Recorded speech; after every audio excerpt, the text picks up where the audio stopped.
Thanks for coming on our Technology and Things podcast, Ken. Really appreciate it. No trouble. I've been a long time watcher, and I know it's a lot of work to get a podcast going, but you guys have a cadence down, and I can't wait to go through and learn. And as I've learned many times listening to yours and other ones. Yep. And Jeff Kruger is our co-host here. Hey, Ken. Hey, Jeff. Good to meet you. I wasn't sure your name with it showing up as Paul.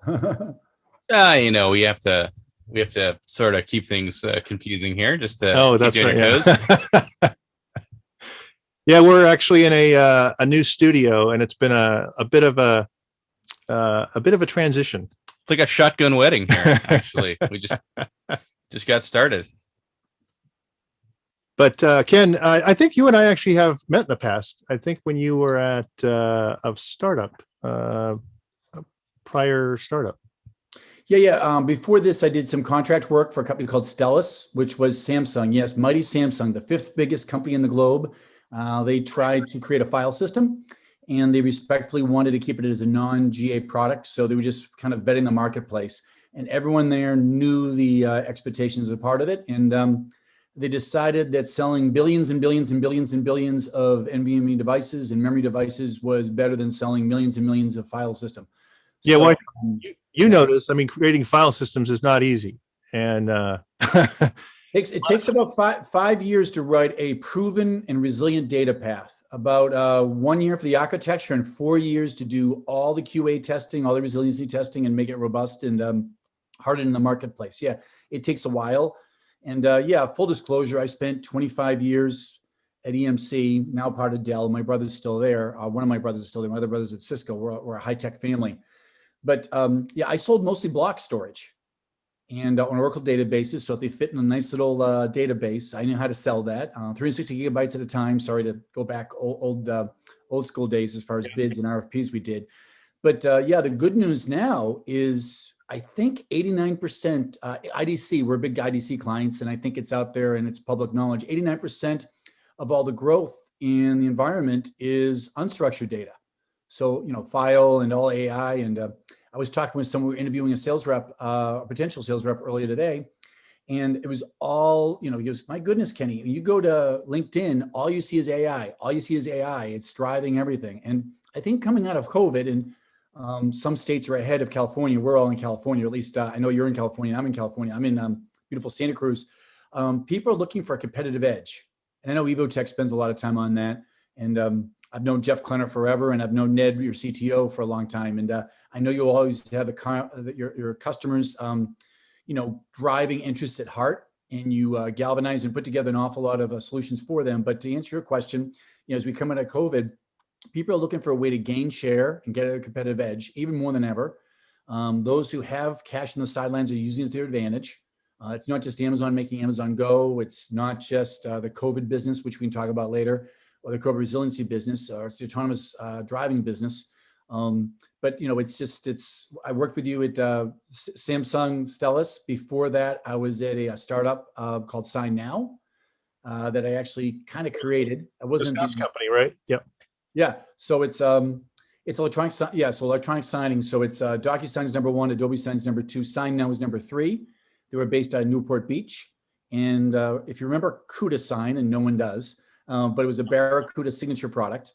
And we took that code base with us, spun it out of Barracuda, and created a freestanding company called Sign Now. And that, my goodness, I don't know what the math is from $200,000 to 59 million ARR, but that was fast. Wow. It was a small, mighty team. And, we did a good job on the green market, and where people want to go with, and we had one competitive advantage. If you were, let's say it wasn't COVID, and you flew to O'Hare Airport or LaGuardia Airport, if your friend didn't pick you up, you probably would order an Uber. Would you ever order an Uber on a computer? No. You use a cell phone, right? But every single day, people think they're saving time using DocuSign, using electronic signature that starts on a client. It starts on your computer. Critical flaw. It's an interface that has an API. Sign Now is an API that has interface. The difference is you can actually conduct business and initiate business in the field. So if you're Best Buy doing Geek Squad and they put in a router, you can actually do business then, initiate it in the field versus waiting for, we'll have the troops get back to you on Tuesday with a quote. You actually do it in the field. So there's a lot of instantaneous real-time business to be out there. Before that, I was at a startup called Verident, which if you remember at one point, the like button, Like, took off button from Facebook and made Facebook mobile sticky. At one point, Facebook was all on the desktop and hardly ever was mobile. LinkedIn had that same issue. How do you get people mobile? And they created the endorse button, ENDORSE. Sorry to spell things, but my accent gets in the way. I'm from Boston originally. But we were in a meeting with LinkedIn and a small startup called Verident, VIRDENT, which is Latin for green. They were based in Milpitas. That was one of the startups we might have worked together on. But I was in a room and in came a guy named Jeff. I didn't know it, but he was a CEO. Very non-pretentious person. He goes, we need something that makes us mobile and sticky, and we got to kill the latency here. And these guys tell us, his team, I won't say their names, but one of them's still there. The other one has moved on and moved they both moved up the food chain. But he came in, he goes, we got to compete with the stickiness of Facebook. We got to be the business equivalent of Facebook. And that's how LinkedIn created the endorse button, which did help them move into mobile a little bit more. That company was called Verident. It was bought by Western Digital. And I'm sorry, before that, I spent 25 years at EMC. So I was at EMC when it was a startup. We only sold memory cards and we went in the storage business. So real long kind of background on me. But yeah, I like companies. Sorry, one of my mentors, Jeff Goldberg, who's up in heaven now, said, it's not the big that eat the little, it's the fast that eat the slow. And I like being in fast companies. And sorry, I just updated my backdrop. If it's a podcast, you won't see it. If it's a vlog, you will. But Fast Company named us one of the 10 most fast-moving companies and most innovative companies in the world. Can't believe it. That's great. We don't have millions and millions of employees or thousands and thousands of employees. So we were the smallest company named the most innovative company in AI by Fast Company this week. So I'm gonna change my backdrop. Yeah, it's incredible. So, but no, I like working at companies that are ahead of the market. And when the pace of the company that you work at is slower than the market, my mentor also told me, Jeff Goldberg, the end is near. So you have to work faster. You always need one more person. You always have less resources than you really need. You always have less time than you need. You're always a half hour late for dinner or a half hour late for everything. But that breakneck speed gets you ahead of the competition. So I hope that helps, Paul. Yeah, no, that's great. I was curious what was sort of special about Weka, and I think you already answered that, and around innovation and the speed and the velocity that they're moving. So that sounds awesome. One of the things, Ken, just I follow you on LinkedIn. You do a lot of these sort of walking little blogs where you go in an elevator or you're walking down the street. What's kind of been the response to that? It seems like it's really good. How'd you get into doing that? It's kind of a neat thing. Well, thank you. Yeah, I was at one of the startups get bought or startups IPO. Either way, there's an exit usually. Hopefully, after one of those exits, I was interviewing for a position. I met with Mark Leslie. You guys probably remember Mark Leslie. Oh, yeah. I think he's on 9 to 10 boards, board of directors. How he founds the time, I have no idea how he does that. He was the founder of Veritas. He actually gave me the inspiration what to do with Sign Now. When I met with him, I said, Mark, wow, you were the founder of Veritas. He goes, well, not really. I didn't write the code base. I just made it grow. And I used that same idea for Sign Now. But when I met with him at his house in Portola Valley, he has a beautiful house, but then next to it is a small, I guess you'd call it a garage. And it has a small sign next to it, tiny little sign that says Wall Street, which is somewhat ironic that Portola Valley, if you've ever been there, or just think of a rural, very luxurious area not far from Silicon Valley. But I'm meeting with him and he was recruiting me for a CEO job that we couldn't come to terms on. But I said to him, I go, hey, Mark, if I don't get this job or it doesn't work out together, can you sponsor me to get into Stanford's Graduate School of Business? And he said to me, he goes, Kenny, you're a capable person. Probably one of the best people I've met with, this year.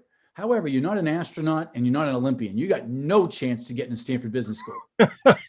So I, like a lot of your guests, I took it as a challenge. I did get into Stanford Business School, Graduate Business School, not their full, longer MBA program, but the accelerated one. So, and yes, I was by far the oldest person in the class. It was a very global class, and some of it was online, some of it was face-to-face, which was great. But I used it as an overall challenge, and I took it as a challenge to get in the Stanford Graduate School of Business. And one of the classes I took was called Power, Power, Power. I won't say what former president we studied, both good and bad, but one of the teacher, Professor Jeffrey taught, and I still think it's a class that's available at Stanford that I needed to graduate. It's not required, but it's an option. It was a very popular class. Was you've got to kind of do some self-branding. It creates you to create your own trajectory. And I'm all about legacy. I have a unique last name, Grohe. I have 3 beautiful daughters who are making their mark in the world. One's in Queens, is 24, Erin. My twins are in their last year. One's at UCLA. She's going to be a doctor, Samantha. And my other daughter, Olivia, is an intern for me and for Zoom and Barracuda. And she's now at a startup called Data Anchor now. And she's getting a graduate from Boston College. And I really do care about legacy. And so what happens is I needed something that was around legacy and I wanted something around power. And I go, you know what? I was the very first inside sales rep ever hired in the history of EMC. I've done inside sales, I've done DM, I've done area manager, I've done VP, I've done GM, never been a solution engineer. I'm not that smart. But I got a lot of things to show. So why don't I do a 60-second video that pays it back? There's a certain allure of Silicon Valley. I'm not going to kid you. I remember the first time I flew out here, I remember driving down 101 and my heart was beating so hard. I go, oh my God, that's Oracle headquarters. Oh my God, it was, for me, they're just buildings, but for me, it was just different. Oh my God, I actually went to the Intel museum the very first time, which I think is the heart of Silicon Valley. For me, it was, I glistened up. It was everything. If you're financial, I'm sure it's Wall Street or wherever it is for financial people. For artists, it might be somewhere else. It might be a beautiful museum like the Getty. For me, it was just so exciting to be there in the middle of Silicon Valley. And what I basically said is, how do I make something that has a legacy, something lasting, and something that had some power that would help me control my own destiny? So I figured people can handle things in 60 seconds or less. So I created it. I wanted consistency. So it came up lunchtime Friday. When I came up, it was lunchtime Friday. The very first one I did, I think it was in front of Intel headquarters. I later did one, this is funny, I did one in front of In-N-Out Burger, which a lot of people on the East Coast have heard is great. People on the West Coast obviously cherish it. I mean, why is there an hour line during lunchtime for In-N-Out Burger? It's good, maybe it doesn't deserve all that line. I did it in front of Chick-fil-A. I did it in front of all NVIDIA headquarters, whatever, different headquarters. But mostly I do it in front of the ocean. I live across from the ocean, Pacific Ocean, and there's a certain allure to some of these logos that we do business with or out there. And basically what I try to do, and thanks for asking, Paul, I try to pay it back. Yeah. Somehow, God willing, they just said to me, Kenny, when you're at college, your job is not to get good grades and go party all the time. Your job was to get a job and create a career, learn in your 20s, earn in your 30s. I believed it. My dad was a plumber and I wanted to get a career. So while I was there, I was interning. I interned at EMC. I went to a trade show. I ran the marketing academy at EMC, which is the biggest organization that's out there. My point being is I was trying to facilitate a career for me and my friends. And so what I did is I learned so many times, literally on the streets, 33 years on quota. What's that? 130, if the math is correct, about 134, 134 quarters. And I missed my quota 3 times. So 131 out of 134 quarters, I made quota. So to answer your question, long-winded, I wanted to give back.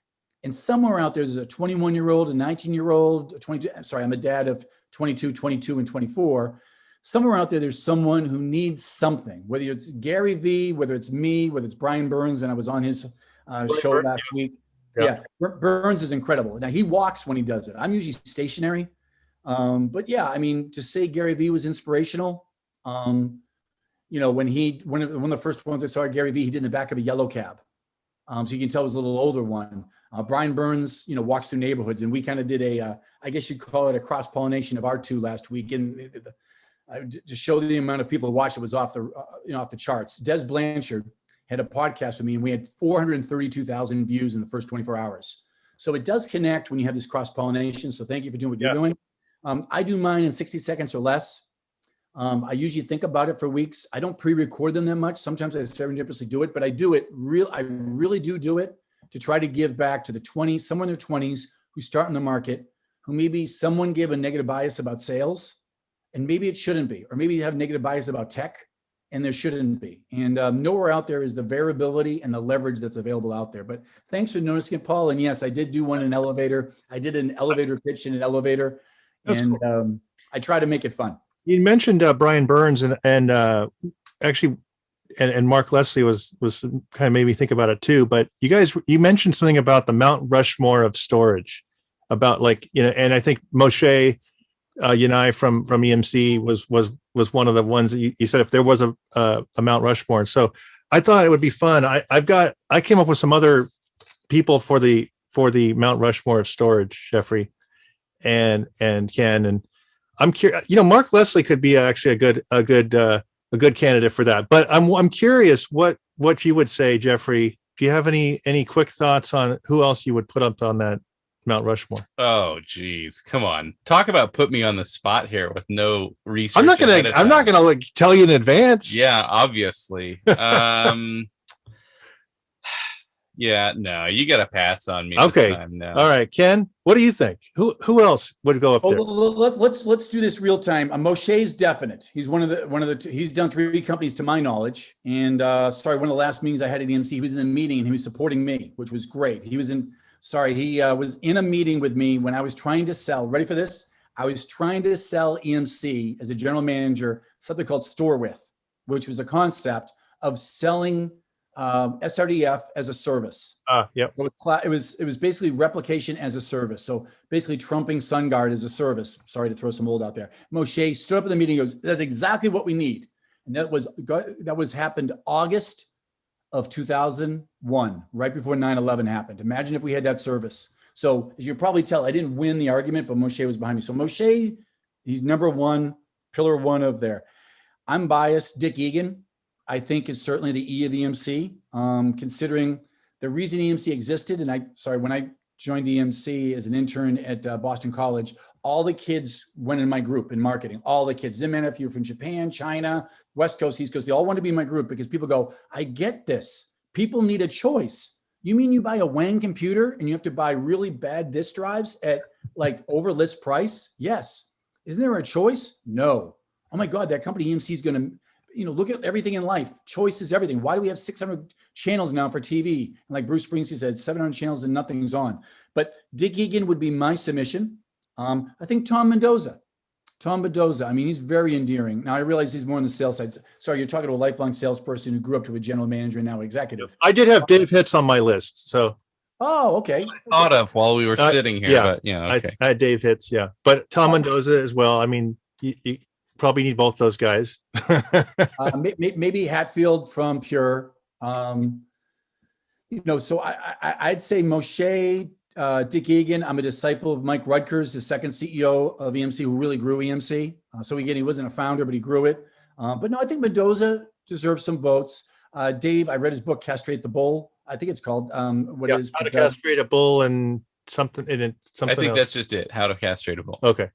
Yeah, how to castrate a bull. So I guess you'd have to make a decision. Are you going founders? You going engineering, because without engineering, nothing happens, or you go sales, because without sales, nothing happens. So Mendoza probably deserves some votes. I know he wasn't the CEO, but he probably deserves Egan, Moshe.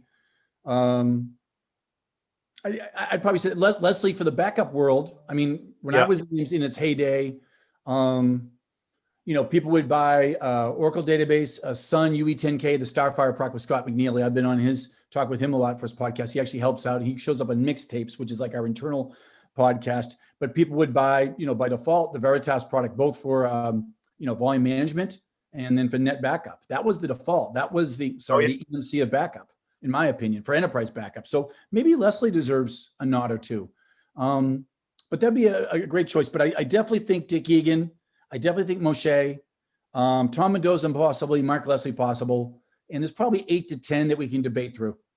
Yep. No, that's fun. So I like Jeff and I always, we've been in the storage industry a long time, like you have, and so it's fun when you find someone else that's kind of knows the names and the people and remembers all that stuff. So actually we I worked with Weka very early on, actually before it was I think it was like before it was even 1.0. We had tested it out when I was at Qualcomm, and so I had met with Omri and a number of your folks there, and definitely was impressed. And it's neat to see that, how it's kind of continued on and where you're going with it. Seems like AI has really been the one it seems like you've got a lot of excitement around that. Like that's been where the growth opportunities really exploded. Is that kind of where you're seeing most of the traction, or is HPC still taking off as well? Well, what we're starting to see is I'll call it the global 500, people are pilfering and recruiting the HPC geniuses. So they're grabbing the HPC guys and say, hey, no offense, but come here from Stanford or come here from MIT or come here for Penn and stop trying to find the 10th planet. We need you. And they'll recruit you. That person becomes a chief data officer, kind of a liaison between the CIO and the rigor of IT and the creativeness of data scientist. And you mentioned AI. Yeah, go to LinkedIn today and try to find anything on AI. It's all over the place. It's ubiquitous. But no, specifically, Weka's success is all around autonomous vehicles. So you probably know the world's richest person, or at least you think he's right now, even more than Jeff. But Elon is the richest person, and he makes a heck of a battery. But without someone helping the final systems, autonomous vehicles, I don't think they'd be the valuation they are now. And that's a company without naming its name. Yep. That started small, literally 50 terabytes to start, and and now I can't explain how large they are, but we're a competitive edge for them. So it's not just AI, it's also life sciences. We were involved with 2 of the 3 companies that made the vaccine, and more importantly, the vaccine submission to the FDA. And you think about it, if you could name the names, not the third one, but if you name the names of the people that were the vaccine, they weren't the biggest pharmaceutical companies. Yeah. They were the fastest. Specifically, the first mover was the smallest, or one of the smallest. How did they do it? If you think about it, if you have a bunch of scientists, and sorry, not to compare Microsoft Word versus Google Docs, but take that parallelism over to, scientists. You're in a COVID world, the world's trying to get their life back. Would you rather be using a parallel file system that can run in the cloud and you could have all 2,000 scientists all racing the globe, all at the same time using and doing, regression testing and A/B testing? I'm not a scientist, so I apologize. But as they do it, would you rather do that? Would you rather tell all the scientists, hey, you can use our database between 11:45 and 12 on Tuesday. Good luck with getting the cure done. So, back to our point, the fast beat this the bigger, and that really helped us. So life sciences is huge. Our biggest customer as far as terabytes is Genomics England. They started with us back when you started with us in Qualcomm, Paul, and David Ardley, who started us there. Started us was small, and now they're up to, you ready for this? 8 petabytes hot and over 70 petabytes cold through an object store through Quantum, the former Western Digital product, and then they do another 70 petabytes to AWS. They are Europe's former biggest Isilon customer. They're our biggest customer as far as an NVMe tier, sorry, easy for me to say. They're also Quantum's biggest customer, and they're also AWS's biggest customer in Europe. As you probably know, they were designed to try to do 5 million genomes by the year 2025. They pivoted, like we all had to, almost like 1 year ago to the day, and said, let's work on COVID resiliency. Because at some point, being in England, and if we stored our information also with the Swiss Institute of Bioinformatics, we could be agnostic. So while China was blaming people and the United States was blaming people, they could stay neutral and can work on COVID resiliency. And that was really, really revolutionary because that allows a trifurcation. Now, some places like Israel have gone ahead and they've got above 50% of their population done. I myself have never got a COVID shot. I'll wait my time because I'm 54 and I don't have asthma. So I'm months away from getting mine, but other people should get them earlier. But we have life sciences. We have life sciences analytics in the case of COVID resiliency. And believe it or not, the amount of petabytes, almost exabytes you need to do the algorithms on resiliency is more than actually doing the cure, or it's aseptic submission to the Federal Drug Administration, through Fauci and people like that to get sure it went through in his organization. So that's a big one. And then the one we don't talk about as much is financial analytics because it doesn't, sell as many magazines or it doesn't get the news as much as, in a COVID world. So AI is huge, whether you're doing Amazon Go or, autonomous vehicles, and you can name the names.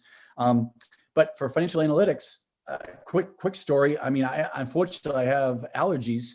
If I go to a CVS and I go to buy Claritin D, if they're out of stock because of COVID and I have to go to 6 different CVSs, all swiping my credit card trying to buy Claritin D because they're out of stock, I don't want my credit card company, whatever brand you might say, probably based in New York City or Richmond, Virginia or wherever, I don't want them shutting off my credit card thinking that I'm the new guy going to make a meth lab.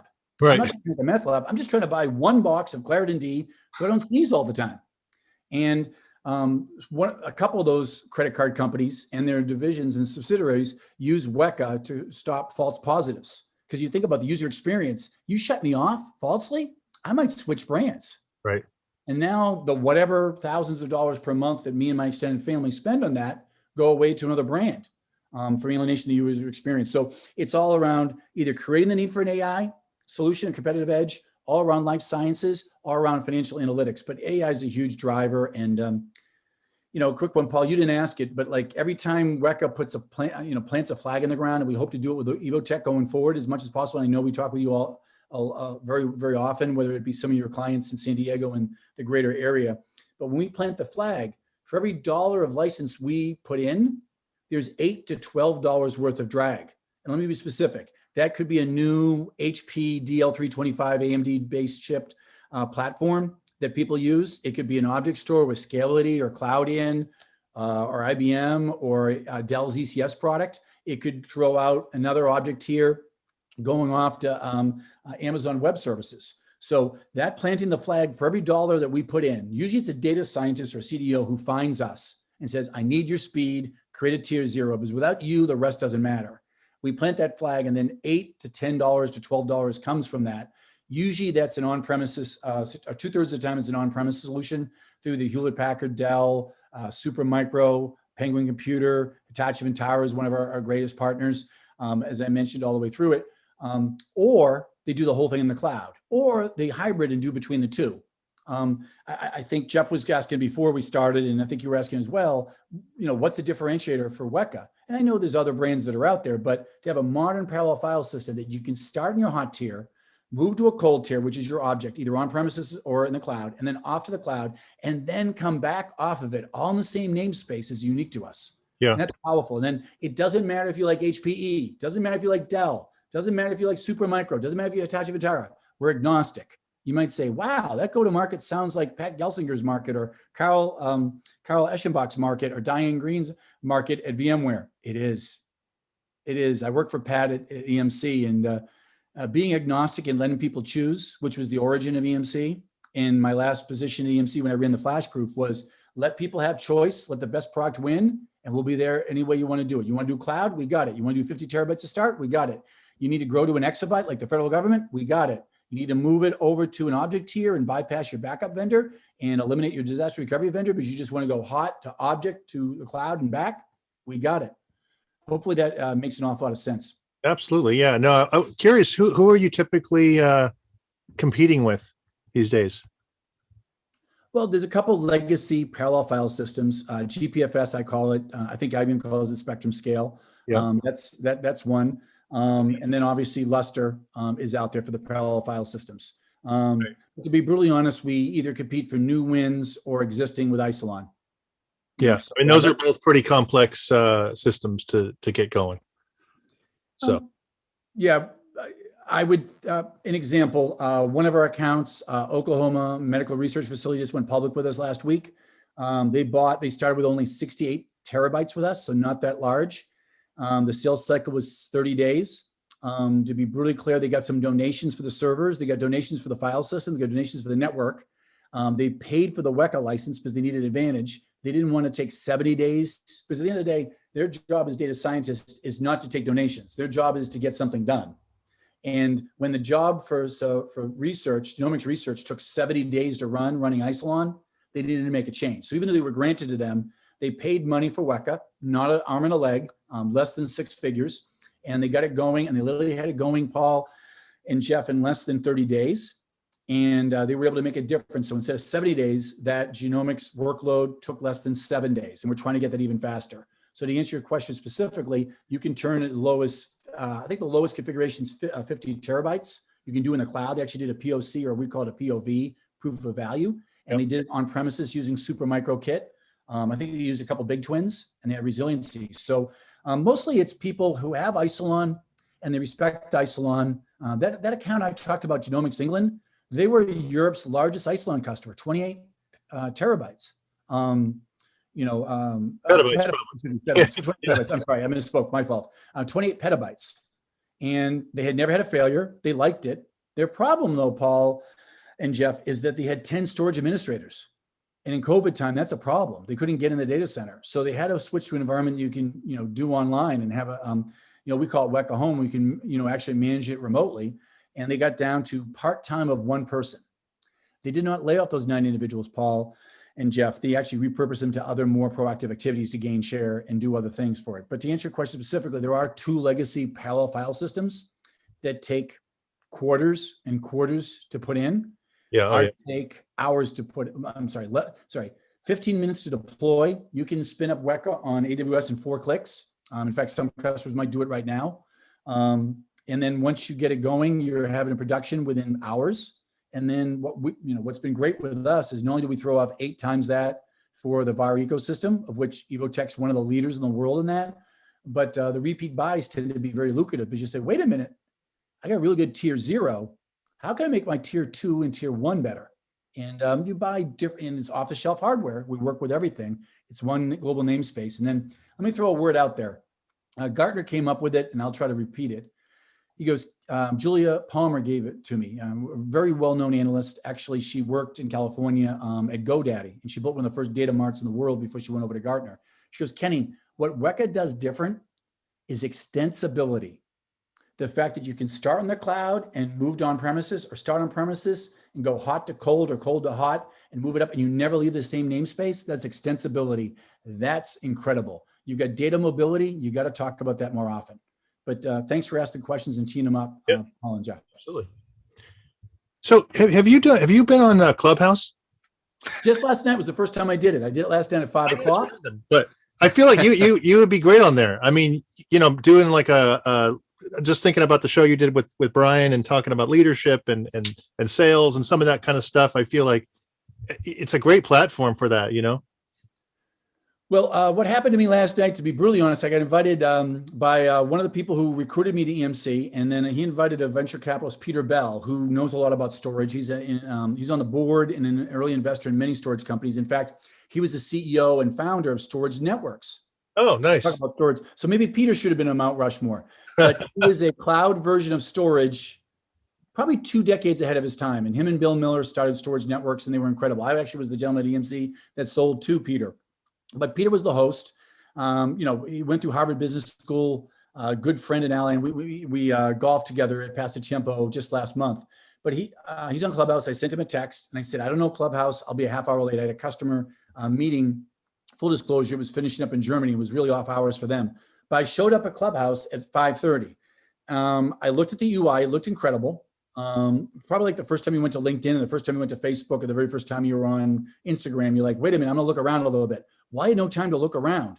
I showed up and there was a few hundred people. Peter, God bless him, interrupts the whole thing, clears his throat and says, here's Ken Grohe. I knew him when he was a sales rep. He's been a very successful CEO.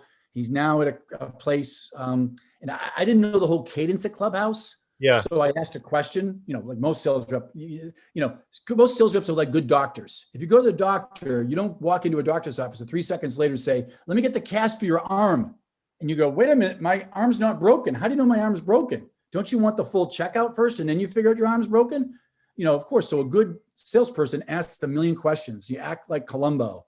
You pretend people are throwing a porcupine to you. If someone throws you a porcupine, you want to grab it for it as quick as you can, get the spikes out of there. So, but no, I'll probably do something at Clubhouse over time, and I'll get my toe in the water.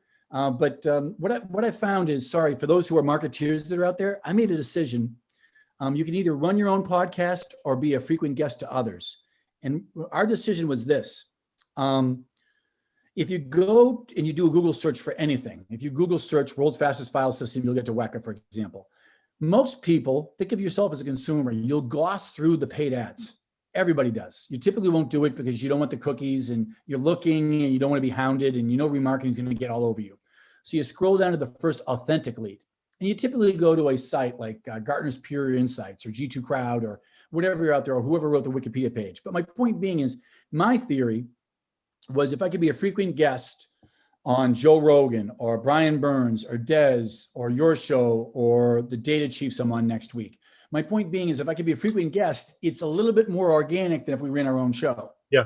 Yep. So that was my decision. But No, I think it's cool because then you can also go into totally different topics. You can kind of go wherever you need to go. You're not bound by any kind of particular topic. Like last week you were talking about leadership. The week before you're talking about technology. The week it's sort of could go anywhere, which is great. Yeah, it was ironic. We were talking about the Mount Rushmore storage when I was on Clubhouse. Peter put me on the spot. Everyone should be able to talk about their company and themselves for 5 seconds, which I was doing it. But as I did it, I didn't quite know what was going on. All of a sudden, a balloon or some type of icon comes out, and the UI is incredible for Clubhouse. But I looked at it and says, Bill Scannell wants to grab you to another room. Bill Scannell was my boss 4 different times at EMC. Bill is the #1 salesperson, sales executive at Dell. And I didn't know what was going on. So I didn't know if he was saying, good job on your speech or come to a different room with me. I don't know. And that's the thing. That's what I've heard is that when people are actually speaking, they can get inundated with different, people are kind of communicating with them, and it can be very distracting for them because they're like, they don't know, like you just said, where are you supposed to go somewhere else? They're trying to say hello, all these different kind of things. So I think there's still some UI stuff to work out for the speakers and some of that. But yeah, Paul and Jeff, you guys are very astute. This is good. I do a lot of the average people who watch Lunchtime Friday, which is only 60 seconds, is over 17,000. That's my average. I did some demographics, and I'm so happy that over 65% of the audience that watches it is below 30. And so it's hitting the mark where it should be. And I'm kind of unique. I've lived in 4 or 5 different places. I grew up, I still have the Boston accent. I've lived in Florida. I've lived in New York. I've lived in Minnesota. I lived in Ohio. I lived in Pittsburgh, and now in California. So I've lived in a bunch of different places. So I have a different following. And I've went to a bunch of different places, and I've kind of done technology. I've kind of done general management, kind of done executive, kind of done sales. So I kind of bring out a different audience. But you are right. When I was on Clubhouse, sorry, one of my flaws, I'm easily distracted. But yeah, it was when someone I really knew. I mean, Billy Scannell, for goodness sakes, he went to my grandmother's funeral when I worked for him at EMC. So I've known him for 30 plus years. I was just distracted whether he was giving me a high five on some media or go to a separate. I really didn't know, but I was just kind of confused as part of it. But yeah.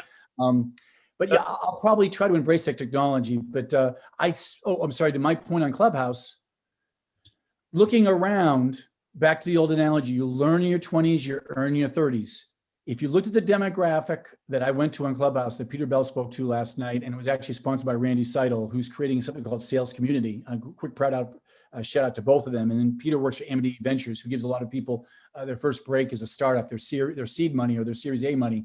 I looked around, the demographic was exactly what I think you wanted for Clubhouse. It was sub 25, sub 30, and exactly like you guys said, 16 people reached out to me, and I thought my speech was awful. Just to be clear, I thought it was awful because I was distracted because of what I'd said when Bill Scannell's pop came up. I even sent a text to Peter Bell apologizing. But I got 16 different people reached out to me on LinkedIn. 2 of them asked for just a quick 20-minute Zoom to go through advice. So it's hitting its mark on its demographic. And then a quick example, when I built built up Sign Now, again, like Mark Leslie was not the founder of Veritas. I was not the founder of Sign Now, but our average user of someone using Sign Now was 27 years old. The average age of someone using DocuSign was 49. So we did hit the mark for our demographic. And that's why I talk so much about this chief data officer. If there's someone in the HPC world or the number 2 or number 3 person who's on their way to a PhD gets poached by the corporate world and commissioned with creating a data lake or some type of competitive edge, we want to get them on their way up. We want, like you had said, Paul, when you were at Qualcomm, we want all the universities using Weka, whether they pay for it or not, or the university pays for it or not, just using Weka. And kind of like when I went to Boston College, there was a giant donation from Steve Jobs. And the reason why I'm biased towards Apple, I'm just used to the interface. I want people to be used to the Weka, and our founder, Laurent's adamant about this. Our founders, you mentioned Army already, and Mior, our chief data scientist. We want people using Weka for free or almost semi-free, because there's some cost to the data center to provision it, but using it so that they basically, here's my Weka Wow button. Right. Basically saying that's what they're used to in the marketplace. That's our first Weka Wow button on the show. Yeah. Well, Ken, I really appreciate you coming on and sharing your thoughts and everything. It's been great catching up with you. I mean, you got a lot going on, and it's really been great to catch up and love following you and seeing what you're doing every day. Well, Paul and Jeff, thanks for doing what I was not willing to do, which was do the logistics to start your own. Thank you for doing that. I know there's a pain to pitch your own tent and do it. So thank you. Scheduling guests are tough. Your schedule was so busy, we had to reschedule our own. So I'm glad you did this. I love TNT. I wish you the best on that. Please do me a favor. Say hi to Jeff Klenner. I remember when he was an up and coming junior sales rep. And it's so great to see him as president. I love his social post, how he talks about family. Yeah. And then shout out to Evotech. You guys do it right. You care about the ecosystem. You tend to pull things in. No one can do it alone. You represent lots of brands, but they tend to be the up and coming brands. And you tend to put things into your sandbox, into your environment. When, to be brutally honest, if you're a Fortune 500, you don't have the time and you can't have the risk profile to do it. So you might do it for them. So you get cutting edge, and it's a big difference. I mean, Elon Musk couldn't be Elon Musk if he didn't take risk with the, something like our parallel, a modern parallel file system that's limitless. Yeah. So that certainly helps. And then also say hi to Ned, your CTO. He gave us a good once over on the Samsung company before that. But I appreciate doing something that I was unwilling to do. Thank you for reaching out to me. As you probably know, I reached out to you. I'd love to be in this podcast, and big fan of TNT. And let's hope the ratings are as good as Ted Turner's TNT. I hope so too. Thanks so much, Ken. Great to talk to you, and we'll see you next time. Thanks, Ken.